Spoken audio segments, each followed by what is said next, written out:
Joe, we are back with the OC's Lonely Hearts Club band. I hope you will enjoy the show. Probably not this week. Probably not the last couple weeks, my friend. It's so funny. I hit play on this episode, and it was a couple days had passed since me watching episodes 10 and 11. I forgot about the Rebecca storyline for a little bit.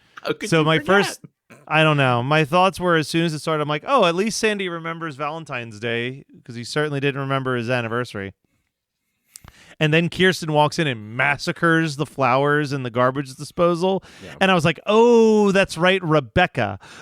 Well, because she loves Valentine's Day, right? Like this would be, this is like tantamount to Seth, like taking all of like Christmaka and throwing it in the garbage. It's wild.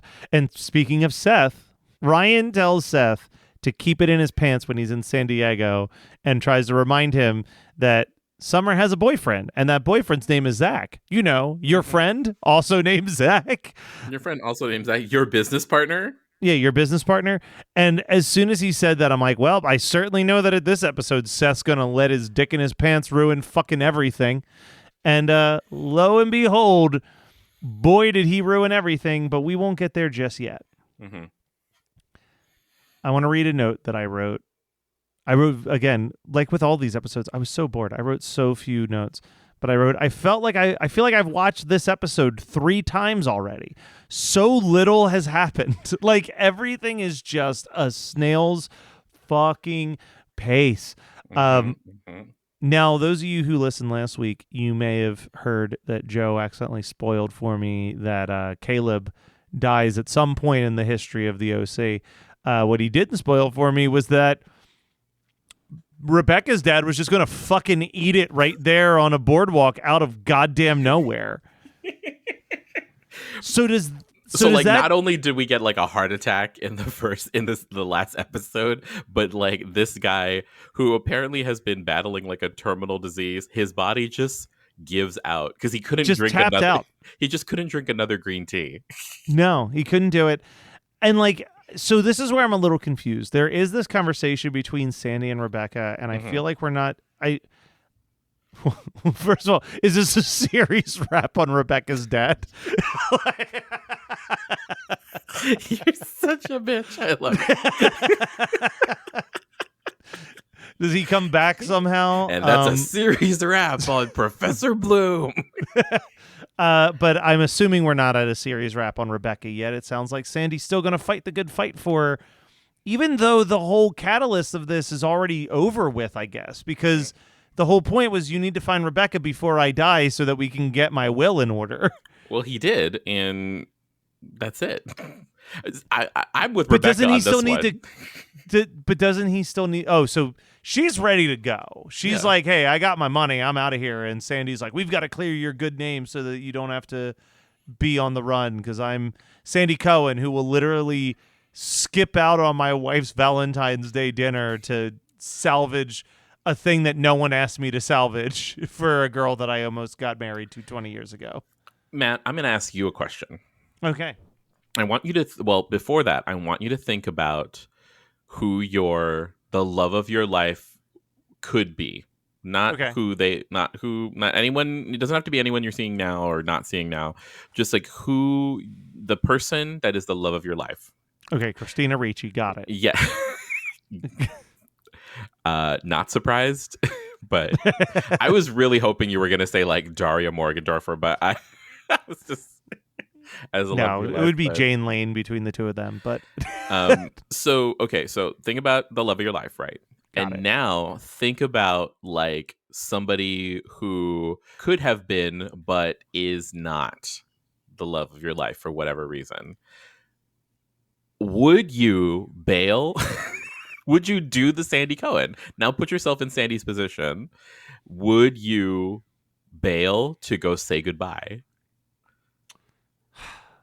Here's my thing. No. The answer's no. And the answer's no for a couple reasons. Because this is all contrite. Like, you can still say goodbye and not say goodbye while skipping out on a Valentine's Day dinner. You know what I mean? Yeah. Like this is such an absurd timing situation where it's just like, I would have probably been the person who missed the opportunity to say goodbye, and it would have been a bummer for sure. But I would have been like, hey, I'm going out to dinner with the love of my life, but I do want to make sure I get back to the office afterwards to just quickly say goodbye before so-and-so leaves. And then you show up and they're already gone and you're like, fuck, I missed my chance. That, to me, would have been the more powerful situation. Yeah. You know what I mean? Like, here's how I would write this show, but I'm writing a show that doesn't have drama. I want everybody to be happy. My version of it would be that Sandy and Kirsten go to dinner. They have a lovely dinner. Kirsten comes to understand the relationship that Sandy has with Rebecca. So when they're coming home from dinner, he says, hey, I think Rebecca's going to skip town. Can we stop by the office so I can make sure that she hasn't yet? And if she is going to, I can at least say goodbye. And then they show up and everything's gone and there's a note there. And Kirsten gives him a hug and says, I'm so sorry you didn't get to say goodbye. I know she was important to you. And we think, oh my God, the Coens are just such a powerful couple. They're going to be just fine. Yeah, they're going to be just fine. But no, instead, basically Rebecca is probably gone or will be gone by next week. And the ramifications of this will be like playing out in the background for weeks to come, making us question if the Coens are going to make it, while simultaneously we know, like, yeah, they're gonna fucking make it. They're not going to divorce the only stable, normal relationship in this entire fucking show. It's all so dumb. It's also like extra, unnecessarily extra stuff happening. Meanwhile, you know, if this conversation's just a little bit too boring for you and you need a little bit more action in your OC, have I got a storyline for you. How do you feel about Ryan and Caleb playing a game of pool over the love of Lindsay? Does that get you wet? Because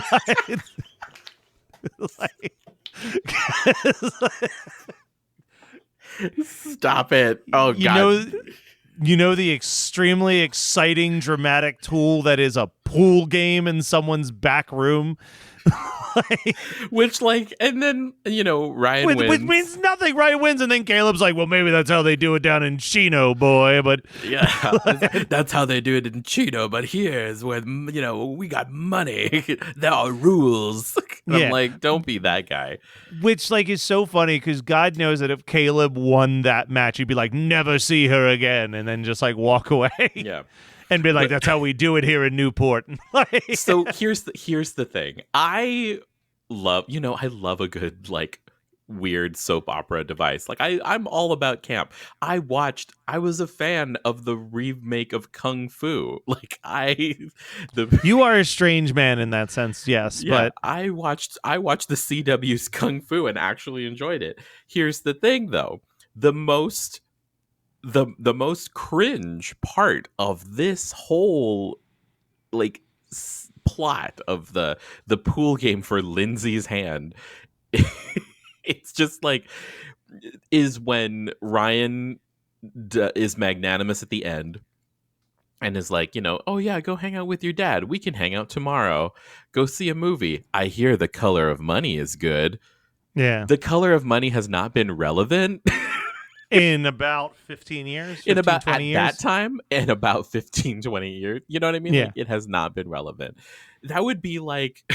Imagine the high schoolers watching this that are like, what is The Color of Money? And then they go and rent The Color of Money because they're like, I need to know what this great movie is that Ryan references. Yeah. And then are just bored to fucking tears. There's not you couldn't be like Wall Street, The Devil's Advocate. I hear The Devil's Advocate's really good. Like, there's no other, like, movie that captures the same basic vibe that you're going for that came out in the last 5 years. It would have been like Rounders. I hear Rounders is good. Yeah. Dear God. I want to make something clear, by the way. I'm dogging on pool a little bit here. Okay. But I've seen, like, one of the best episodes of The Twilight Zone is an episode called A Game of Pool. And it is an incredibly made episode of The Twilight Zone. Are you familiar with this episode? I'm not. Original Twilight Zone? It's original Twilight Zone. It's literally a 2-man show. It's Jack Klugman and Jonathan Winters. And the premise is that Jack Klugman is the greatest pool shark in Chicago. Mm-hmm. And he's alone in the pool hall and he's practicing. And he's upset because he's widely considered one of the best pool players of all time. And he would be if it wasn't for the fact that a previous pool player by the name of Fats Brown is still beloved, but he's dead. So he'll never get to play a game against Fats to prove himself. And then the ghost of Fats Brown comes and prompts him to play a game of pool. Mm-hmm. And the stakes are essentially his soul. Oh yeah, basically. Like Jesse says that if he wins, he will be acknowledged as the greatest pool player of all time. But if he loses, he forfeits his entire life. He's happy to die because he cannot achieve anything more anyway. And it's this intense showdown between Fats and this pool player. I'm about to spoil a TV show episode from 61, but the whole episode is just them playing pool intensely and like having these conversations about like what is the importance of legacy, like how it's crucial to like be the best, where Fats is like, look, there's a lot of negative that comes with being the best. Like, and they have this back and forth. As the game ends, Jesse beats Fats. And when he beats Fats thanks him for beating him. And then he disappears. And then they talk about how for years after this, Jesse has been known as the greatest pool player. But when he eventually dies, he now is considered the world's greatest pool player, which means that he has to spend his eternity showing up like Fats did to challenge every player who bemoans that they're only the best because this other great player is dead and like his memory is clogging up. That like he almost takes on this punishment of now you are the best. Now every person who thinks that they are better for you than you for the rest of your life, you have to prove yourself even in death. You have to come back. Wow. And it's so heavy. It's so well done, but it's a brilliant two-man performance. And like you can use anything. Like you could do it with golf. You could do any sport correctly. But just Caleb and Ryan with very little stakes on the table playing this intense game of pool is just idiotic. It's also like Ryan is 17. Yeah. It's like the kid from Chino's beating like this man of wealth and privilege who, you know, has played, who refers to it as billiards, probably. Billiards. Welcome to my billiards room. I didn't know what that was when I used to play Clue. I was so confused by what that room was. Oh, is it the room with the pool table? Why do they call it the billiards? Meanwhile, in New Jersey. So, Marissa, what talking points do you want to hit on in this week's episode? Well, Jackie, let's talk about how the film addresses the patriarchy. Ooh, and representation of marginalized people. Ooh, and even philosophical ramifications of good versus evil in horror. We can point out the triangle boobs, talk about the blood splatter, and the practical effects. And also the male gaze. My gaze at the males. Hi-yo! From feminism to fangirling, the Jersey Ghouls cover all the bases of horror from a woman's perspective. New episodes are uploaded every other Sunday. Just search Jersey Ghouls to find us on social media and your favorite podcasting app. That plot line is worthless. Let's just throw this out there because, God, I forgot that they existed this episode. Episode ends with Alex and Marissa kissing on the beach. And I'm already fucking over that plot line. But the main chunk of this episode, as far as I'm concerned, is the Seth, Summer, and Zach San Diego trip where Seth just fucking botches this entire deal by being Seth Cohen, being a person whose ego just gets in his own goddamn way on a daily basis. And yeah, they fuck it up. They have this great potential. And the guy's like, hey man, when you guys finish high school and you actually figure this shit out, like maybe we can have a conversation, but like we're not wasting, I'm not wasting energy listening to a bunch of teenagers have these like low energy squabbles at the business table about who owns what and what's important and what the storyline's going to be. And it's so bad. I hate stupid shit like this. I hate watching characters fuck up their entire life over something stupid. Can I be completely honest with you? What up? Fast forwarded through a lot of that just because it was so cringe. I could not sit through it again. Yeah, no, I had to. This was my first time. I had to just sit there and watch it fester. And you had to take awful. it. Yeah. Did it get you wet, man? And then after Seth ruins everything, he's like, here comes Seth Cohen, knight in shining armor. He's like, you know what? I'm going to head home, but you guys enjoy your Valentine's Day. Yeah, you guys go fuck. Yeah, and he disappears. And then Zach is just like, look, I get it. He's always going to be in love with you. I've just come to terms with it at this point, which, like, you know what? I like Summer. I still like Zach. I think that Zach might be a big dumb dummy sometimes, but, like, Zach and Summer, way better couple than Summer and Seth ever. Like, he actually cares about her. He's understanding. He's somewhat patient. Like, he's had some bad moments. I'm not gonna completely ignore X Factor where, like, she's talking to another guy and he just, like, loses his goddamn mind. But in general, Zach is a way better boyfriend than Seth has ever been to Summer. Yeah. And I'm going to be real sad when they probably kill him off, too. That's my solution. I just assume he's in the same murder... car as it's him and Alex, Caleb, and Lindsay. They're all in a car together. They were on that bus from the first episode of season 2 of Veronica Mars. I was going to say they're on the Veronica Mars bus. They're on their way to Neptune. They're on the way to the 09, bitch. Oh my god. I was just like, this is so it's all so stupid. Joe, does it get better? Is it gonna get better? I honestly don't know. See, it's hard to I don't know. Now I'm just kind of like I was really liking this until this week. This week that we recorded, I haven't been liking it for the last, like, 3 episodes, but I was really starting to be like, you know what? I might buy season 2 of the OC. This I could watch over and over again.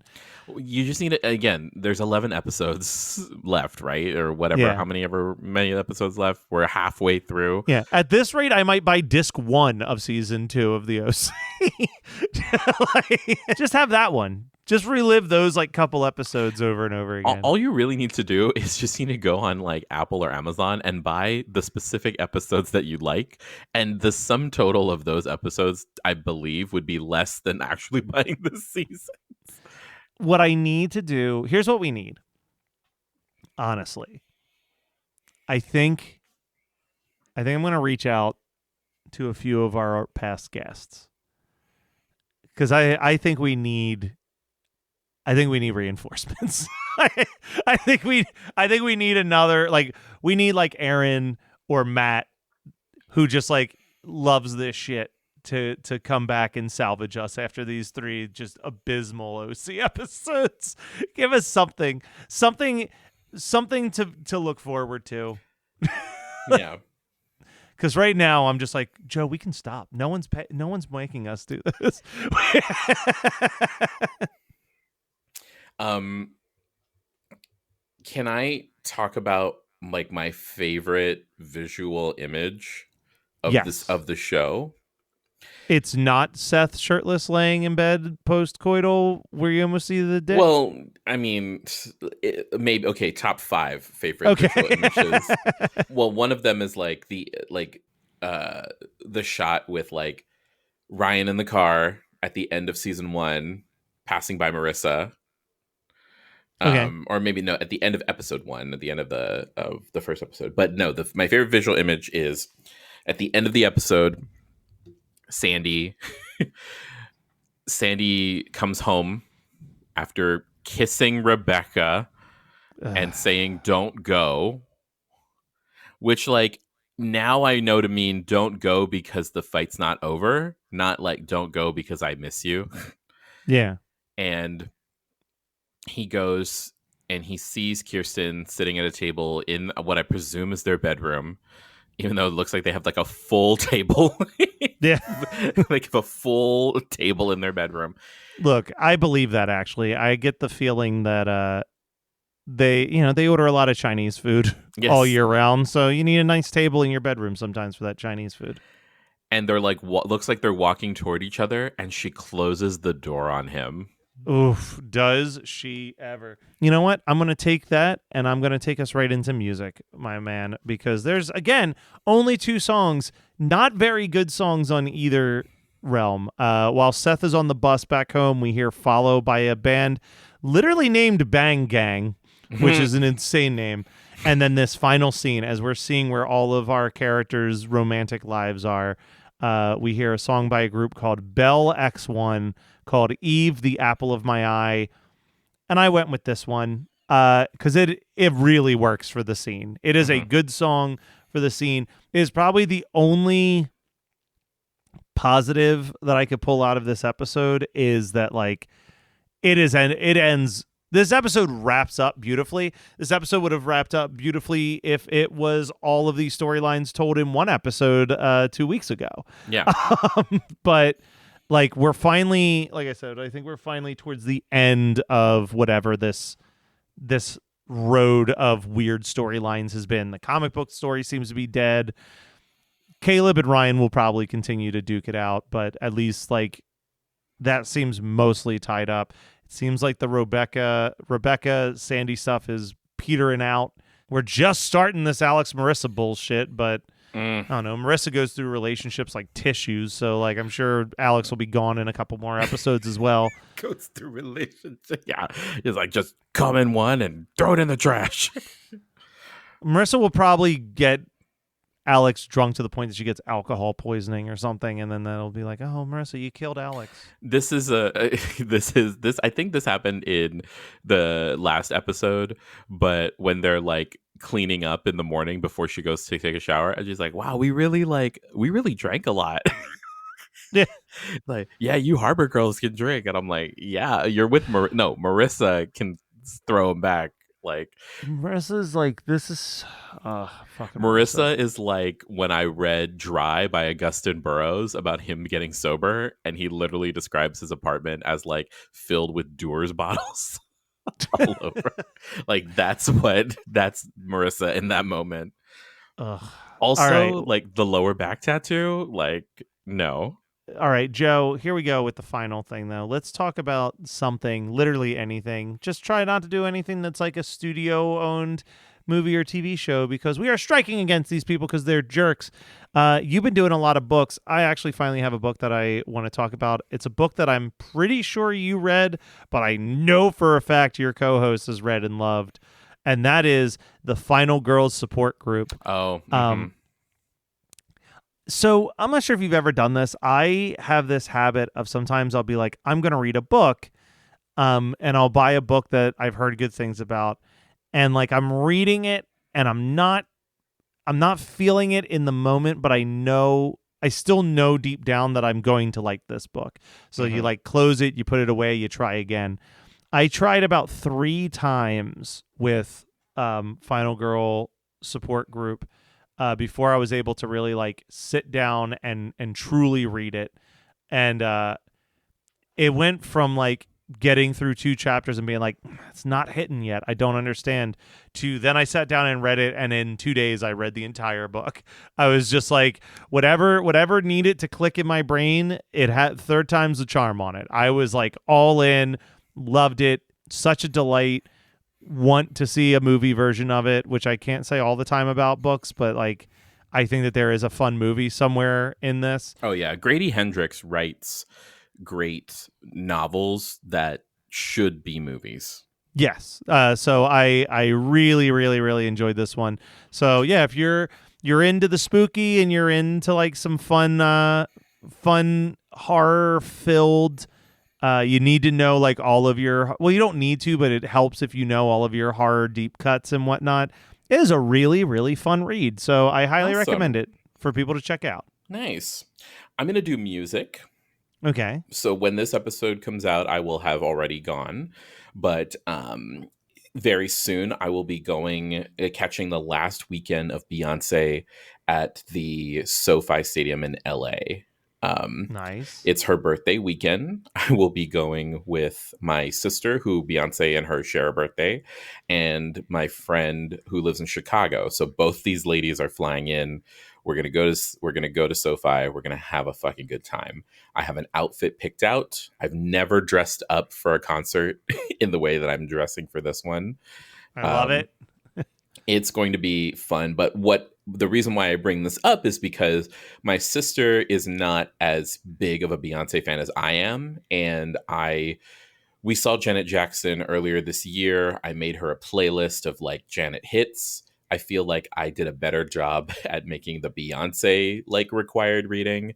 And it ended up being like 70 something songs. Jesus. Okay. But I'm like re-listening to it and I'm like, oh my God, she really is amazing. Like, I really do love the fact that I'm going to get to see this amazing show.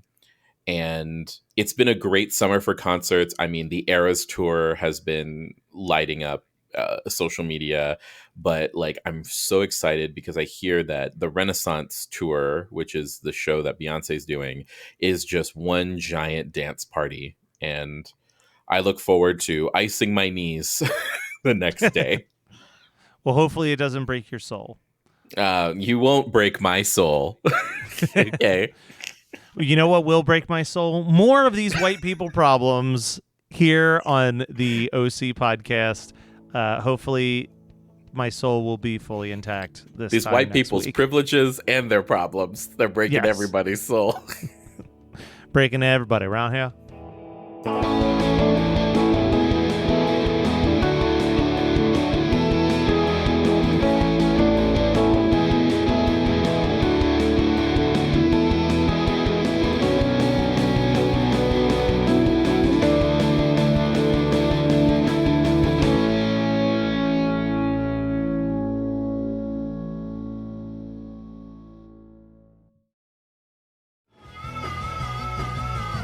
You're listening to the Geekscape Network.